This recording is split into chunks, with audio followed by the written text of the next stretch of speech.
Contract वाली बहू।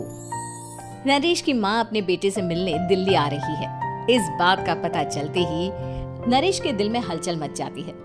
नरेश अपनी माँ के स्वागत की तैयारी में लग जाता है। साथ ही उसे डर भी सताने लगता है कि उसकी माँ कहीं अपनी पुरानी जिद पर फिर से बैठ ना जाए। हे भगवान, इस बार बचा लो, अगले साल पक्का माँ की जिद पूरी कर दूंगा। तभी दरवाजे की घंटी बजती है। नरेश दरवाजा खोलता है तो सामने अपने मकान मालिक को देखकर हैरान हो जाता है, क्योंकि उनके साथ एक सुंदर सी लड़की भी थी। नमस्ते अंकल, कुछ काम था, मुझे बुला लेते। आपने क्यों कष्ट किया? अरे नहीं नहीं, इसमें कष्ट कैसा, मैं तो बस तुम्हें रीना से मिलवाने आया था।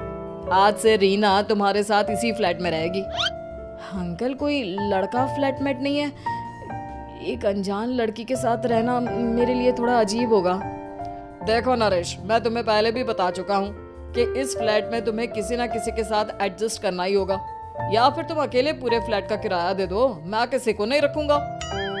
नरेश अपने मकान मालिक की बात सुन के रीना के साथ रहने के लिए तैयार हो जाता है, पर अंदर ही अंदर उसे ये बात खाने लगती है कि वो अपनी माँ को क्या जवाब देगा जब उसकी माँ रीना के बारे में उसे पूछेगी।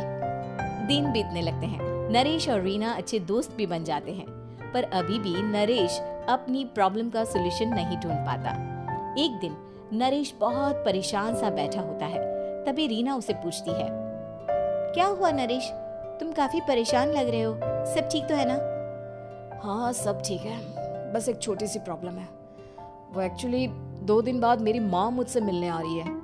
अरे तो इसमें प्रॉब्लम क्या है, ये तो खुशी की बात है। हाँ रीना, बट मेरी माँ एक जिद लेकर बैठ गई है कि मैं शादी कर लूँ, पर मैं अभी इस चीज़ के लिए तैयार नहीं हूँ। ऊपर से जब वो तुम्हें देखेगी तो 100 सवाल करेगी, क्या जवाब दूंगा? अरे इसमें कोई टेंशन वाली बात नहीं है, मेरे पास ना इस प्रॉब्लम का सलूशन है, जिससे ना तुम्हें शादी करनी पड़ेगी और ना ही तुम्हारी माँ मेरे बारे में कुछ पूछेंगी। रीना की बात सुनकर नरेश सोच में डूब जाता है। वो सोचता है कि रीना खुले ख्यालों वाली लड़की है, कहीं माँ को सच बता ना दे। नरेश को सोच में डूबा देखकर रीना कहती है, अरे क्या हुआ, किस सोच में पड़ गए? डोंट वरी, जैसा तुम सोच रहे हो ना वैसे कुछ भी नहीं है, मेरे पास एक प्लान है। मैं कुछ समझ नहीं पा रहा हूँ, कैसा प्लान? मैं समझाती हूँ। हम ना एक कॉन्ट्रैक्ट मैरिज कर लेते हैं। फिलहाल मेरे पास जॉब नहीं है, तो तुम इस रूम का किराया दे देना जब तक तुम्हारी माँ यहाँ रहेंगी, सिर्फ तब तक। और तुम अपनी माँ से कह देना कि मैं तुम्हारी पत्नी हूँ, इससे वो मेरे यहाँ रहने पर कोई सवाल भी नहीं करेंगी। बात तुम्हारी ठीक है, पर माँ से झूठ बोलना, ना ना पापा, मैं ये रिस्क नहीं ले सकता। कोई और आइडिया दो ना तुम। देखो मंजूर हो तो बोलो, वरना सच बता दो, मुझे कोई प्रॉब्लम नहीं है। रीना की बात सुनकर नरेश सोच में डूब जाता है। बहुत सोचने के बाद जब उसे कोई रास्ता नहीं मिलता तो वो रीना के बताए हुए रास्ते पर चलने के लिए तैयार हो जाता है। वो रीना से बात करता है और अपनी माँ की पसंद और नापसंद के बारे में बताता है। रीना भी नरेश की सभी बातों को ध्यान से सुनती है, ताकि कहीं उससे कोई गलती ना हो जाए। आखिर वो दिन भी आ जाता है जब नरेश की माँ उससे मिलने दिल्ली आ जाती है। नरेश अपनी माँ को फ्लैट पर लेकर जाता है। जैसे ही नरेश की माँ फ्लैट के अंदर जाती है, रीना उसके पैर छू लेती है। ये देखकर नरेश की माँ थोड़ी घबरा जाती है और नरेश से पूछती है, अरे बेटा नरेश, ये कौन है? माँ, ये आपकी बहू रीना है। माफी चाहता हूँ, सब कुछ इतनी जल्दी में हुआ कि आपको बता ही नहीं पाया, इसलिए सोचा कि क्यों ना आपको सरप्राइज दिया जाए। अरे बेटा, मैं तो बस तेरा घर बसा हुआ देखना चाहती थी। हाँ, बहुत अरमान थे अपनी इकलौते बेटी की शादी को लेकर, लेकिन कोई बात नहीं, शायद किस्मत को यही मंजूर होगा। ये कहते ही नरेश की माँ रीना को गले लगा लेती है। रीना बेटिया, मेरा बेटा ना थोड़ा नादान है, पर तुम काफी समझदार लगती हो, और मैं जानती हूँ कि तुम इसका बहुत अच्छे से ध्यान रखोगी। माँ आप चिंता मत कीजिए, मैं सब संभालूंगी।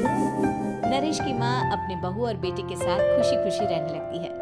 दिन बीतने लगते हैं। नरेश की माँ और रीना का रिश्ता बहुत मजबूत होता चला जाता है।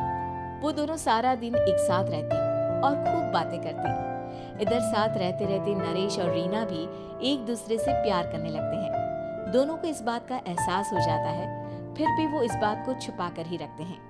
एक दिन नरेश की माँ और रीना शादी के बारे में बात करने लगते हैं।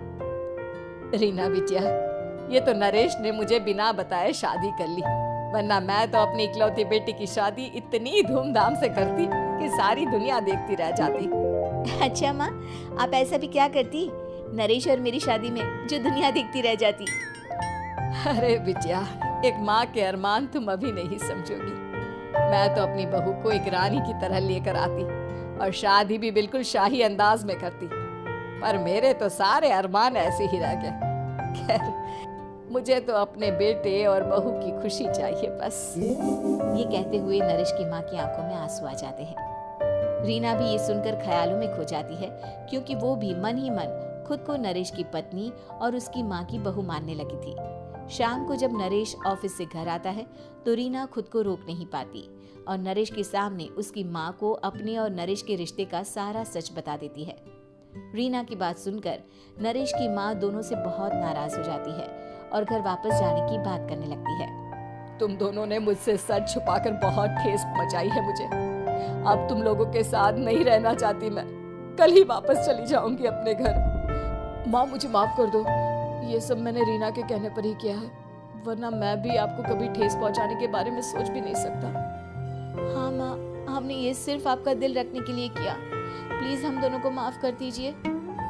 तुम दोनों ने मेरे अरमानों के साथ खिलवाड़ किया है, और वैसे भी मुझे अपने बेटे के लिए एक अच्छी लड़की ढूंढनी है, इसलिए मेरा यहाँ से जाना ही बेहतर होगा। माँ की ये बात सुनकर रीना खुद को रोक नहीं पाती। माँ, क्या मैं आपके घर की बहू बनने लायक नहीं हूँ? रीना की बात सुनकर नरेश हैरान रह जाता है। नरेश की माँ भी कुछ समझ नहीं पाती। मैं कुछ समझी नहीं, आखिर तुम कहना क्या चाहती हो? माँ, मैं वो नरेश से बहुत प्यार करती हूँ और साथ ही साथ मैं आपको भी अपनी माँ मान बैठी हूँ। आज जब आपकी बातें सुनी तो खुद को रोक नहीं पाई, इसलिए सारा सच आपको बता दिया। रीना की बात सुनकर नरेश की माँ की आंखों में आंसू आ जाते हैं और वो अपने बेटे नरेश और रीना को गले लगा लेती है। मेरे घर की बहू तो सिर्फ रीना बिटिया ही बनेगी। मैं आज ही तुम दोनों की शादी की तारीख निकलवा दूंगी, बस एक बार तुम्हारे घर वाले मान जाए।